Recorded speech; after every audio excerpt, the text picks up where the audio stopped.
Huh? What?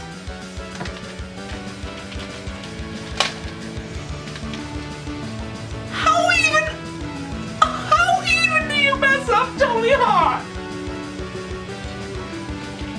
Tony Hawk was so good and so simple. You know what? No, I'm not playing this game. I'm gonna go play an old Tony Hawk game. A good Tony Hawk game. Tony Hawk Underground 2. The last Tony Hawk game I ever played. I understand there were a few games after it and before Ride and its eventual dormancy, and I gotta say, I was super excited for the new one. A new Tony Hawk game! Unfortunately, they botched it. Which is such a shame because Tony Hawk is one of the simplest formulas I've ever played. All they had to do was release this with 2015 paint and they would have had a knockout on their hands. But no, they didn't. Fortunately, I still have this game, so you know what I'm gonna do? I'm gonna play this and I'm going to enjoy it. Let's do the storyline right now.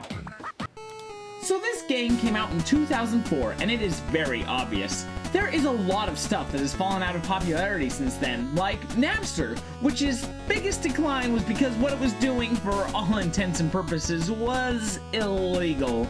And a group of individuals that had an MTV show that involved them hurting themselves. Back in middle school, all this stuff and skating was cool. The story mode has you getting abducted by Tony Hawk and Bam Margarita, and then being put into an underground skating competition where you basically cause as much vandalism around the world as possible. So I start off by learning the controls by skating in the beautiful and nostalgic warehouse from Tony Hawk Pro Skater 2. Look at me, I'm skating! But before long, we're in Boston, and it's a blast. Each area you need to earn 500 points as 4 different characters. One is me, an awesome dude in a suit and a top hat, with a mustache, of course. Chad Muska. Holy cow, Chad Muska is so cool! A guest with a motorized vehicle, and a character to stereotype the area. In Boston, we get Benjamin Franklin. You know, because Boston had something to do with the American Revolution, I think? The challenges vary from so easy you could perform it by accident to bone-breakingly impossible.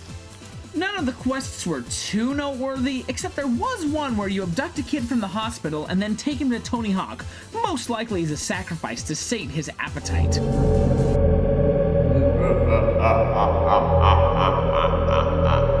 The next level was Barcelona, Spain. And a new set of wacky goals were given to us, like letting a bull ramp rage through the streets, perform a trick on one of its droppings, which by the way was total BS. There was also a trick where I lit my board on fire and created my very own phoenix. But now that I think about it, I may have straight up murdered one of God's creatures. After that, I got to go to Berlin, Germany, and I got switched from Tony's team to Bam's team, and I performed all manner of silly challenges. There was one where I broke into a really old cathedral and let loose a bunch of angry spirits onto the town, and then there was one where I drowned Wee Man, and we got the local street tagger to join our team. And after he completed his final goal to get us the required points, I'm pretty sure he died. But it's okay because he was the Berlin guest. We're going to Sydney, Australia, and I think it's here that may be one of the best showcases of how the points are complete baloney. There was one 25-point challenge where I had to skate 3 things that never really faced each other and took me several attempts to pull off. And then there was one where you spin on a fire hydrant for 5 seconds that scored me 75 points. Granted, it also caused some dude to destroy a building, but still. And hey, you know, while I'm talking about things that have absolutely nothing to do with the main storyline, there is one big thing I want to talk about with Tony Hawk Underground 2. The music. Tony Hawk 2 is one of my favorite soundtracks ever. It uses a bunch of licensed music that's made me a huge fan of a couple of bands by introducing me to them, including Johnny Cash, I fell into a burning ring of fire. Frank Sinatra, That's life. That's what all the people say. The Doors,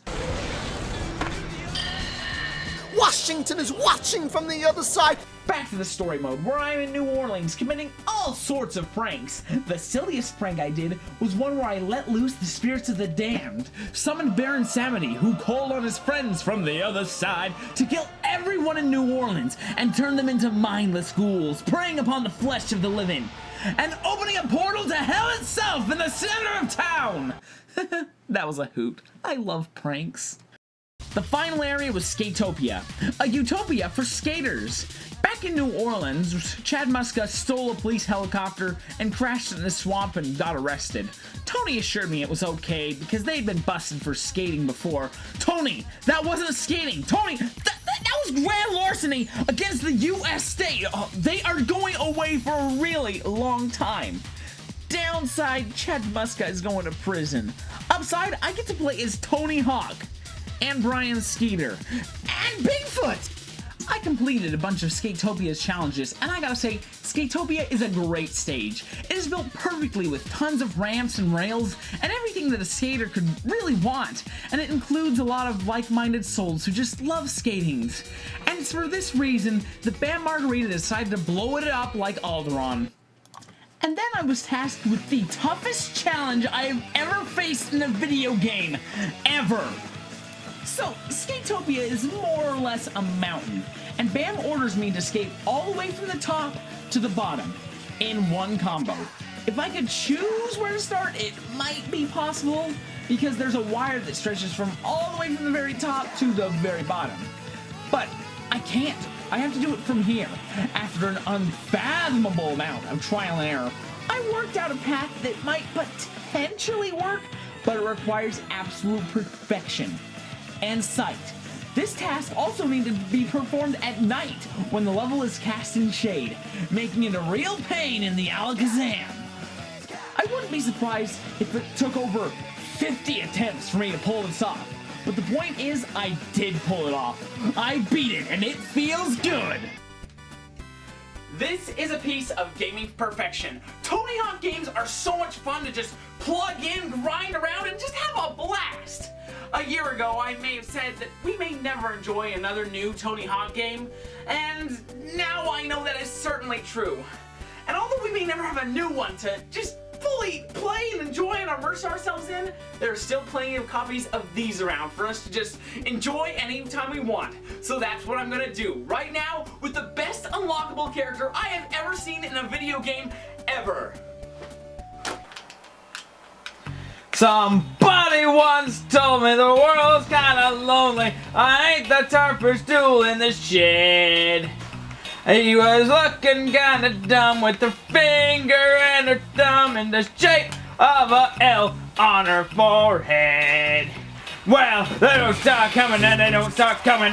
Climb to the roof and hit the ground rolling. It's time now, not set to live for fun. Your brain gets smart, but your head gets dumb. So much to do, so much to see. So what's wrong with taking the back street? You never know if you don't go. If you go, never shine if you don't go. Bam, bam. Hey now, you're an all-star. The game on, go play. Hey now, you're a rock star. Get your game on, go play. All that glitters is gold. Only shooting stars break the mold. Down, bam, yeah.